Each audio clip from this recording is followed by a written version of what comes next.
world of Pixel Ripped 1989.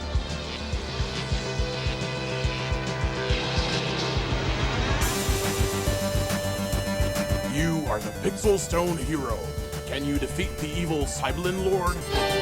Pixel Ripped 1989, coming this spring.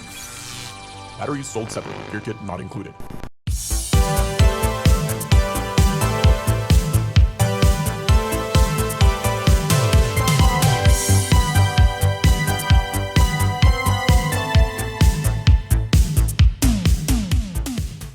Hey guys, what's going on? Chris here with Shughead Gaming, and here's my review for Pixel Ripped 1989. Developed by Arvor Immersive Games Incorporated and released on PlayStation VR this July 31st for an estimated price of $25. And of course, that's depending on your region. Follow the life of a computer gaming addict, Nicola, as she battles through the ages to play her favorite game. That's right, a game within a game, called Pixel Ripped. Nicola incarnates Dot, our heroine, in a very special quest. The Pixel Ripped is a magical stone that contains the soul of Dot's world, Adventureland, which has been stolen by Cybelin Master. The evil master is using its powers to open a portal between real-world games in order to bring robots from different worlds to control the population. This is a nostalgic love letter to retro gaming and 80s kids everywhere. But is it good? Let's find out.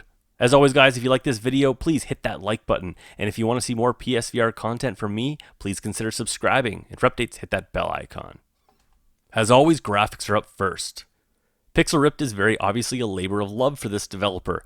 The attention to detail and everything from the handheld you play on to the rooms you inhabit explode with nostalgia at every turn. This tight focus on recreating what it felt like to be a kid in the 80s is the game's strongest asset, both visually and otherwise. The handheld itself looks like a combination of Game Gear and Game Boy, and looks relatively sharp in your hands and feels era appropriate. The pea soup green screen that your side-scrolling gaming takes place on totally replicates what it was like to game on the original Game Boy, and is easy to look at and play on even when holding your DS4 in your lap, as you do. Graphics in the handheld are very intentionally 8-bit and look exactly like games did back on my Game Boy in 1989, albeit maybe a little faster and with a smoother frame rate you didn't see back then. At points in the game, you are surrounded by this pea soup green 8-bit world as you exist inside the game world itself. These stages in which you are stationary in are extremely awesome to look around in, as you are literally troned inside of them. These areas are graphically sharp and really capture the scale of the 2D world around you. The bulk of the game has you sitting on a chair in the real world. Unfortunately, this is also where the game suffers a bit graphically, as these parts of the game are riddled with poor anti-aliasing, resulting in more jagged edges than you would expect to see in a small gaming space such as this. This certainly doesn't ruin the visual impact of the game, but it certainly tarnishes the overall look of the game, and it also slightly hurts the sense of immersion that the devs are obviously going for. I am playing on the PS4 Pro, and while I have heard a Pro mode is in this game, I don't believe I'm seeing it on this review copy. So here's hoping this gets added on the Day 1 patch coming at launch. Outside of this primary issue, the game does manage to bounce back with a lovingly textured world, filled with details and Easter eggs aimed primarily at those who grew up in this decade. The student with the flux capacitor in his desk, and even your own character's arm wrapped in a mocked-up power glove are all nice touches that really hit home to those gamers who get it. Texture work and animations on the characters could definitely have used some work though, as some kids in the classroom just come off like creepy mannequins that blink. This, when combined with some less than dynamic lighting, and the characters in the game just don't feel very lifelike or realistic. All in all, the graphics here are a mixed bag, with the solid 2D gameplay elements coming off awesome, but surrounded with less than stellar visuals outside of the handheld. I expected a little bit more from this game visually, but admittedly, it gets away with a pass as the nostalgic aspects make up for quite a few graphical missteps. Sound is up next. Pay attention. What is going on? Okay.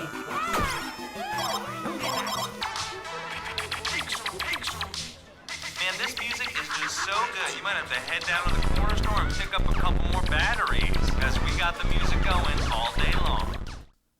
Pixel Ripped 1989 absolutely nails the sounds. As 80s gaming is the theme here, I am happy to report that all the 8-bit digital music and sound effects you remember from gaming of this era are represented perfectly.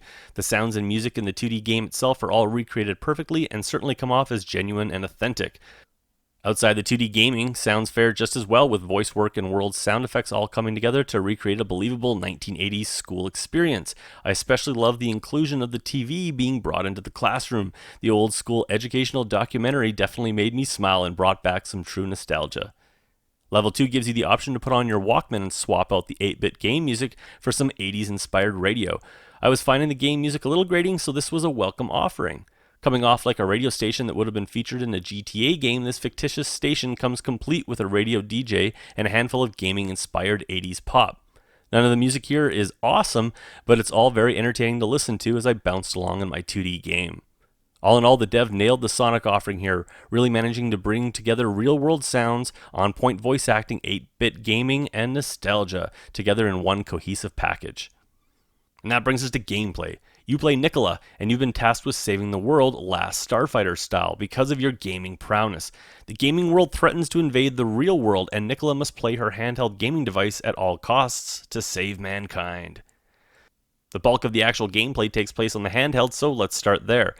Pixel Rip, the 2D game, comes off as a homebrew combination Sonic, Mario, Mega Man mishmash.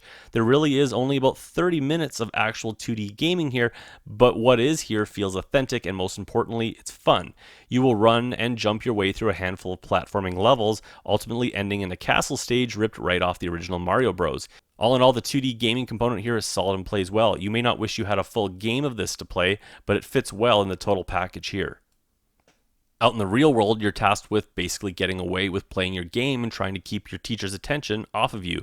Armed with your spitball cannon, you will lob balls all around the classroom in an attempt to disrupt the classroom and continue gaming uninterrupted. This can make for some fun and hectic gaming, as you will need to keep gaming on your device while looking up from time to time to deal with the teacher. Most but not all areas that you can disrupt are highlighted, so I strongly recommend some trial and error, as most stages are full of cool Easter eggs, of which I'm not going to spoil in this review. Finally and easily, my favorite part of the game are the sections in which the 2D gaming world comes together with the real world. These are often brief, but include having you using your game kit to highlight and shoot down attacking 2D winged creatures as they embody pigeons in the real world and attempt to steal your classmates. Other times, you'll be tasked with some side-scrolling gaming in the real world, also requiring your spitball skills to complete the tasks. These are easily my favorite parts of Pixel Ripped, for they were inventive, fun to play, and a great way to bring the retro action and story seamlessly into the new medium. Control in the game is handled by the DS4 controller, and it works well. Watching my on-screen hands move in conjunction with my hands on the DS4 was done well and was never disconcerting. Tracking of the DS4 is also handled very well and tracked well, even when I had the controller resting on my lap. Head tracking was also spot on, as you'll be turning your head right behind you to interact with students and classroom objects. This game will be played sitting, as your character on screen is always sitting. Minimal space is required here, and motion sickness should be at a minimum. Difficulty-wise, this game plays like an 80s game, starting off easy, then progressing slowly as you go until near the end, when it spikes and it gets Nintendo tough, especially the final boss. For just like games of the 80s, you will be tempted to throw your controller in frustration at the insane difficulty in front of you. While this difficulty spike is jarring, it's also fittingly appropriate. And that brings us to fun factor and my final score. This is obviously a love letter to 80s gaming and gaming in general. At around 2 hours and 4 levels in length, there actually isn't a lot of game here, and what is here is definitely aimed at those who loved retro gaming or simply just love the nostalgia.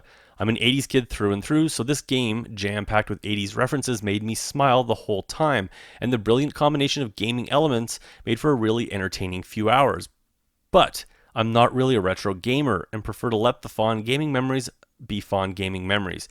I'm no longer as thrilled with 2D side-scrollers, and it's such the bulk of the gameplay here just didn't really do much for me. As a result, the short game length felt about right, as I felt I had the complete experience.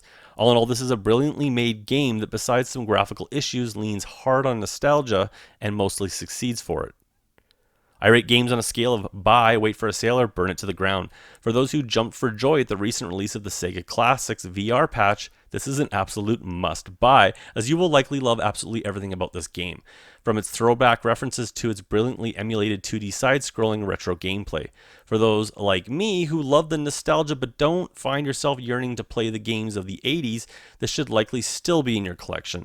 The price is right, and this game still stands on its own as a brilliant mishmash of worlds that could really only have been done in VR, and for that alone, it's worth the price of admission.